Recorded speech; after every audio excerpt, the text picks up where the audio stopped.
നിങ്ങൾക്കറിയാം, വളരെ ഗൗരവതരമായ ഒരു വിഷയമാണ് ശബരിമലയിൽ നടന്നിരിക്കുന്നത്.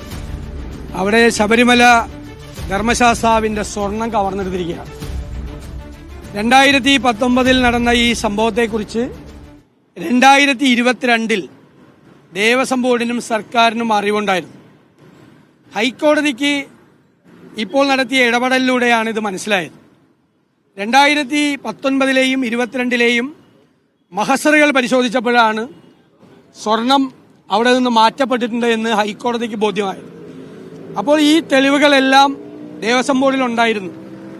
ആ തെളിവുകളുള്ളപ്പോൾ സർക്കാരും ദേവസ്വം ബോർഡും യാതൊരു ക്രിമിനൽ നടപടികളും സ്വീകരിക്കാതെ ഈ സ്വർണ്ണ മോഷണം മറച്ചുവെച്ചു.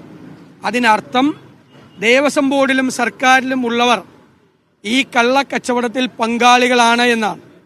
ഉണ്ണികൃഷ്ണൻ പോറ്റി മാത്രമാണ് ഉത്തരവാദിയെങ്കിൽ എന്തുകൊണ്ട് 2022 19ലെയും മഹസർ അനുസരിച്ച് ഉണ്ണികൃഷ്ണൻ പോറ്റിക്കെതിരായി ക്രിമിനൽ നടപടികൾ സ്വീകരിച്ചില്ല?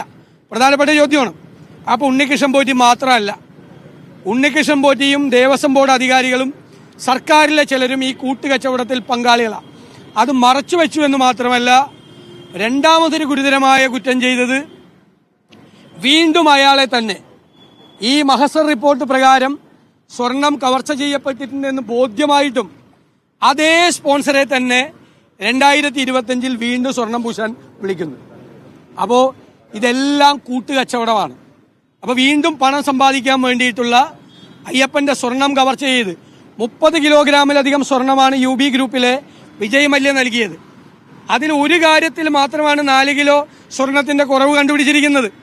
ബാക്കിയുള്ള മെറ്റീരിയൽസിലെല്ലാം ഇതുപോലെ തന്നെ സ്വർണത്തിന്റെ കുറവുണ്ട്. അപ്പം നമ്മൾ അറിയേണ്ടത് 30 കിലോയിലധികം സ്വർണം UB ഗ്രൂപ്പ് കൊടുത്തിട്ട് അതിൽ എത്ര കിലോ കാണാതെ പോയിട്ടുണ്ട്? 4 കിലോ മാത്രമല്ല, അതിൽ കൂടുതൽ കാണാതെ പോയിട്ടുണ്ട്. എത്ര കിലോ കാണാതെ പോയിട്ടുണ്ട്? ദേവസ്വം ബോർഡ് സ്വർണം പൂശാൻ ഏൽപ്പിക്കുന്ന ഈ സംഭവം മദ്രാസിലെത്തുന്നത് 40 ദിവസം കഴിഞ്ഞിട്ടാണ്. 40 ദിവസം ഇത് എവിടെയായിരുന്നു? വേറെ ചെമ്പിന്റെ മോൾഡ് ഉണ്ടാക്കുകയായിരുന്നു.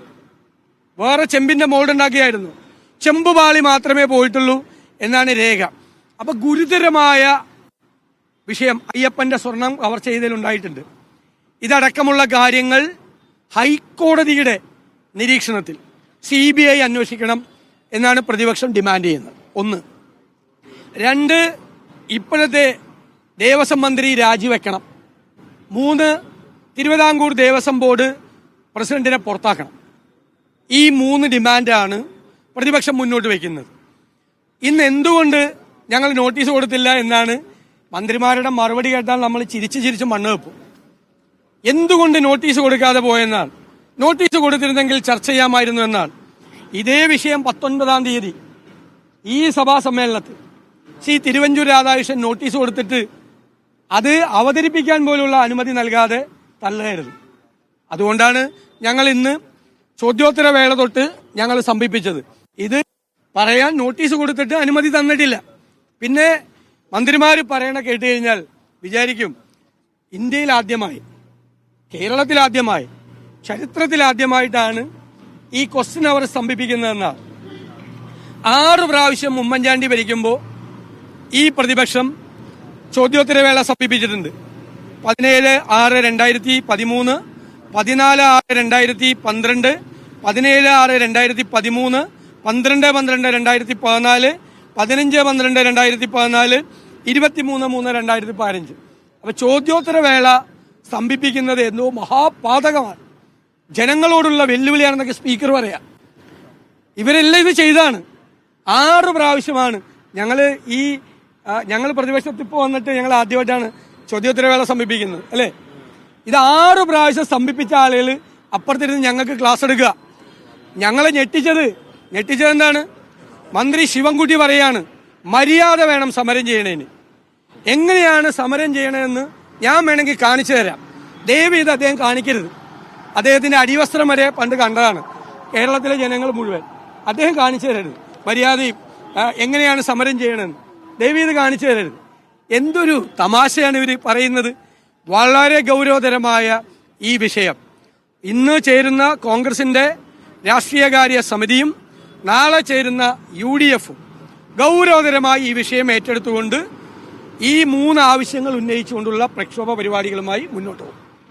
വളരെ പവിത്രമായ കാലാകാലമായി യാതൊരുവിധ കോൺട്രോവേഴ്സികൾക്കും ഇടം കൊടുക്കാതെ UDF ഗവൺമെന്റുകൾ മുഴുവൻ, ഒരുപക്ഷെ UDF ഗവൺമെന്റുകളല്ല കഴിഞ്ഞ കാലങ്ങളിൽ 2019 മുമ്പുള്ള ഗവൺമെന്റുകളൊക്കെ കൈകാര്യം ചെയ്തു പോയ ഒരു വിഷയമാണ് ശബരിമല. അതുപോലെ തന്നെ മണ്ഡലകാലം അവിടെ നടക്കുന്ന ആരാധനാ കർമ്മങ്ങൾ, അതിലെ അനുഷ്ഠാനങ്ങൾ എല്ലാം. പക്ഷേ ഈ ഗവൺമെന്റുകൾ ഇടതുപക്ഷ 2019 ശേഷം ഈ ഗവൺമെന്റ് വന്നതിന് ശേഷം തന്നെ ശബരിമല എപ്പോഴും രാഷ്ട്രീയ കോൺട്രോവേഴ്സിയിലാണ്. യുവതീ പ്രവേശനം തൊട്ട് ഇങ്ങോട്ട് വന്നതാണ്. എത്ര കോൺട്രോവേഴ്സികളാണ് രാഷ്ട്രീയമായി ശബരിമലയെ മുതലെടുക്കുന്നത് കൊണ്ടാണിത്. അതാണ് ഇവിടെ വന്നിരിക്കുന്നത്. എന്നാൽ അവിടെ അയ്യപ്പ ഭക്തർ, അതും ഇന്ത്യ മുഴുവനുള്ള അയ്യപ്പ ഭക്തർ, അവർ വളരെ പവിത്രമായി കരുതുന്ന ആ സന്നിധാനത്തെ ഇങ്ങനെ ഇതിലും വലിയ ഒരു സംഭവം ഇനി ഉണ്ടാവാൻ എന്താണ്? പ്രതിപക്ഷത്തിന്റെ പ്രതികരണമാണ് കണ്ടത്.